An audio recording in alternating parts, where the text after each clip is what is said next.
Hello friends, welcome to our class. आज हम start कर रहे हैं करंट में बहुत ज़्यादा इंपॉर्टेंट टॉपिक प्यू रिसर्च की। अब हम बात करते हैं आखिर प्यू रिसर्च है क्या और इसमें मतलब आखिर ये चर्चा में है क्यों। जो प्यू रिसर्च है उसके अनुसार 2060 तक 70% मुस्लिम आबादी बढ़ेगी। जनसंख्या के आधार पर सबसे बड़ा धर्म ये बन सकता है। मुसलमानों की संख्या 3 बिलियन से अधिक हो सकती है। ये कई प्रकार के जो न्यूज़पेपर हैं उन्होंने कवर किया था, और जो ये वाली न्यूज़पेपर की कटिंग है पंजाब केसरी की है। अब हम बात करते हैं वृद्धि के कुछ कारणों की। सबसे पहला जो कारण है मुसलमानों की युवा जनसंख्या का उच्च प्रतिशत। दूसरा कारण है मुस्लिम परिवारों में उच्च प्रजनन दर। और तीसरा कारण है धर्म परिवर्तन के कारण वृद्धि। अब हम बात करते हैं आखिर प्यू रिसर्च सेंटर है क्या। प्यू रिसर्च सेंटर वाशिंगटन डीसी में स्थित एक गैर पक्षपाती अमेरिकी थिंक टैंक है। यह सामाजिक मुद्दों, जनमत और संयुक्त राज्य अमेरिका और दुनिया को आकार देने वाले जनसांख्यिकीय रुझानों के बारे में जानकारी प्रदान करता है। ये जनमत सर्वेक्षण, जनसांख्यिकीय अनुसंधान, यादृच्छिक नमूना सर्वेक्षण अनुसंधान और पैनल आधारित सर्वेक्षण, मीडिया सामग्री विश्लेषण और अन्य अनुभवजन्य सामाजिक विज्ञान अनुसंधान भी आयोजित करता है। ये 1 जुलाई 2004 को यानी कि 20 साल पहले स्थापित हुआ था। अब हम बात करते हैं आखिर प्यू रिसर्च की जो रिपोर्ट है उसमें क्या क्या आंकड़े दिए गए हैं। 2060 तक वैश्विक जनसंख्या में 32% का इजाफा होने का अनुमान है, जबकि मुस्लिम जनसंख्या में 70% की बढ़ोतरी होने की संभावना है, जो वैश्विक औसत से दुगना है। ये रिपोर्ट ये भी कहती है कि 2060 तक इस्लाम ईसाई धर्म को पीछे छोड़ देगा। मुस्लिम जनसंख्या 3 अरब का आंकड़ा पार कर जाएगी। अध्ययन के अनुसार कनाडा में 2030 तक मुसलमानों की जनसंख्या 3 गुना बढ़कर 2.7 मिलियन तक पहुंच जाएगी, जो 2010 में केवल 9.4 लाख थी। इससे मुस्लिमों का कुल जनसंख्या में हिस्सा 6.6% तक बढ़ जाएगा। अमेरिका में भी मुस्लिम जनसंख्या में वृद्धि देखी जा रही है और 2010 में 0 से 4 साल के मुस्लिम बच्चों की जो संख्या थी वो थी 2 लाख, जो कि वर्ष 2060 तक बढ़कर लगभग 6 लाख होने की संभावना है। रिपोर्ट के अनुसार भारत और नेपाल में हिंदू जनसंख्या में कोई खास बदलाव नहीं होगा। 2010 में भारत की जनसंख्या का 80% हिंदू था और 2050 तक ये घटकर 77% ही रह जाएगा। भारत की जनसंख्या 2050 तक दुनिया की कुल जनसंख्या का 18% बनी रहेगी और भारत में हिंदू जनसंख्या अगले 25 सालों में 1 अरब से बढ़कर 1.4 अरब हो सकती है।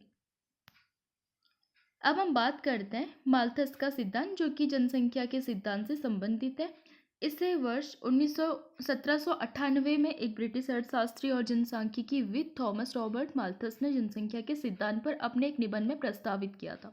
यह सिद्धांत संसाधनों और जनसंख्या विस्तार के बीच में परस्पर क्रिया पर केंद्रित है, और जनसंख्या वृद्धि यानी कि माल्थस ने इस पर तर्क दिया था कि जो जनसंख्या तीव्र गति से बढ़ती है, इसका अर्थ है कि जनसंख्या ज्यामितीय दर यानी कि 1, 2, 4, 8, 16 ऐसे करके बढ़ेगी, लेकिन संसाधनों की उपलब्धता केवल अंकगणितीय रूप से बढ़ती है, यानी कि 1, 2, 3, 4, 5 आदि करके। तो इससे क्या होता है, जनसंख्या में वृद्धि संसाधनों की क्षमता से ज़्यादा होती है। यहाँ पर हम इस डायग्राम को देख करके समझ सकते हैं आखिर माल्थस का है जो वो है क्या। जैसे जनसंख्या में ज्यामितीय दर से वृद्धि होगी 1, 2, 4, 8, 16, 32, 64, 128, 256 ऐसे करके, और खाद्यान्न में अंक गणितीय दर से वृद्धि होती है, लाइक 1, 2, 3, 4, 5, 6, 7, 8, 9 ऐसे करके। तो इन सब से क्या होता है, जनसंख्या और खाद्यान्न पूर्ति में असंतुलन हो जाएगा, क्योंकि लोग तो बढ़ रहे हैं लेकिन संसाधन उस लेवल से नहीं बढ़ रहे, तो कहीं ना कहीं इनमें असंतुलन देखने को मिल सकता है। साथ ही साथ संघर्ष भी यहाँ पर आपको देखने को मिलता है, क्योंकि अगर कम संसाधन हो, ज़्यादा लोग हो, तो फिर वहाँ पर फिर काफ़ी अच्छी चीज़ें काफ़ी बुरी चीज़ें भी देखने को मिलती है। इसे दूर करने का उपाय जनसंख्या निरोध के 2 उपाय, जैसे कि नैसर्गिक या फिर प्राकृतिक अवरोध यानी कि युद्ध, बीमारियां, अकाल, बाढ़, भूकंप आदि के माध्यम से रोका जा सकता है। और दूसरा प्रतिबंधक या फिर कृत्रिम अवरोध, जैसे कि नैतिक प्रतिबंध, जैसे संयम, ब्रह्मचर्य, विलंब विवाह आदि।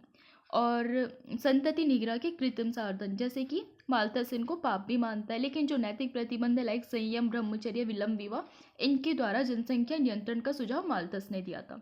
और जो नैसर्गिक या फिर प्राकृतिक अवरोध है यानी कि युद्ध, बीमारी, अकाल, बाढ़, भूकंप आदि, ये थोड़ा कष्टकारक लगे थे माल्थस को, क्योंकि कहीं ना कहीं जनधन की हानि, संपत्ति को हानि, काफ़ी कुछ होता है इन आपदाओं के कारण। अब हम बात करते हैं इसके दूसरे सिद्धांत के बारे में। समय के साथ जनसंख्या परिवर्तन की प्रक्रिया को रेखांकित करता है अभिलेखीय परिवर्तन सिद्धांत, क्योंकि समाज आर्थिक और सामाजिक विकास के विभिन्न चरणों से गुजरता है। जैसे आपको पता होगा, इंडिया में पहले कृषि पर ध्यान दिया गया और दूसरा उद्योगों पर ध्यान न दे करके सीधे यहाँ पर सेवा क्षेत्र पर ज़्यादा ध्यान दिया गया था। लेकिन वहीं उलट अगर चाइना की बात की जाए तो पहले कृषि, फिर उद्योग और फिर वो आए थे सेवा क्षेत्र पर। औद्योगिक पूर्व समाज यानी कि इसकी विशेषता उच्च जन्म और मृत्यु दर है, जिसके परिणाम स्वरूप जनसंख्या का आकार अपेक्षाकृत स्थिर रहता है। संयुक्त परिवारों में जन्म नियंत्रण और सांस्कृतिक प्राथमिकताओं के अभाव के कारण जन्म दर अधिक देखी जाती है। इसके अलावा सीमित चिकित्सा ज्ञान या फिर पर्याप्त स्वच्छता का अभाव और बीमारी के व्यापक प्रसार कारण मृत्यु दर भी अधिक होती है। आपको पता होगा, अगर बहुत ज़्यादा मतलब उच्च जन्म और मृत्यु दर है तो इससे क्या होता है, जो जनसंख्या है उसका आकार स्थिर रहता है, क्योंकि उतने ही मतलब जन्म ले रहे हैं और उतने लोगों की ही मृत्यु हो रही है।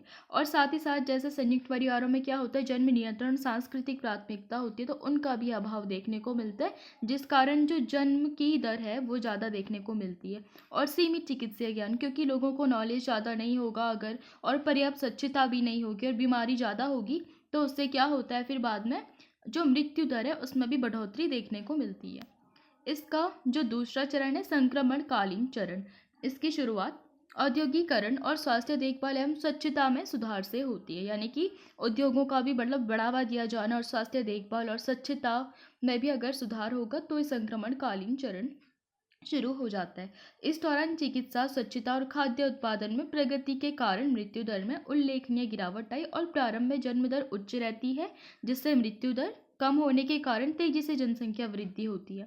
इस चरण में अक्सर जनसंख्या विस्फोट देखा जाता है। तीसरा जो चरण है औद्योगिक समाज, शहरीकरण, शिक्षा, आर्थिक परिवर्तन और महिला सशक्तिकरण जैसे विभिन्न कारकों के कारण जन्म दर में गिरावट आनी शुरू हो जाती है।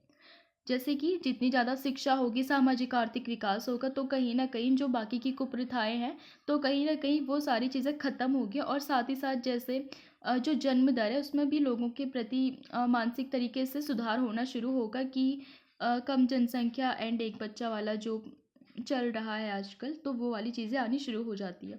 हालांकि जन्म दर में मृत्यु दर से कुछ अधिक होती है, जिसके परिणाम स्वरूप धीमी गति से ही सही जनसंख्या वृद्धि लगातार जारी रहती है, क्योंकि अच्छी मतलब स्वास्थ्य की फैसिलिटी मिलेगी तो कहीं ना कहीं मृत्यु दर में भी कमी आती है।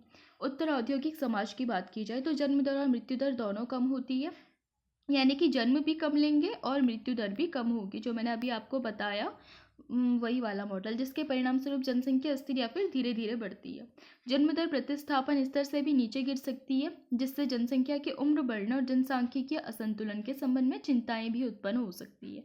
तो कुछ मॉडल में पांचवा चरण भी प्रस्तावित है, जहां पर जन्म दर प्रतिस्थापन स्तर से नीचे गिर जाती है और जिसके परिणाम स्वरूप जनसंख्या में भारी गिरावट आती है, जैसे कि जर्मनी में हम ये वर्तमान समय में देख सकते हैं।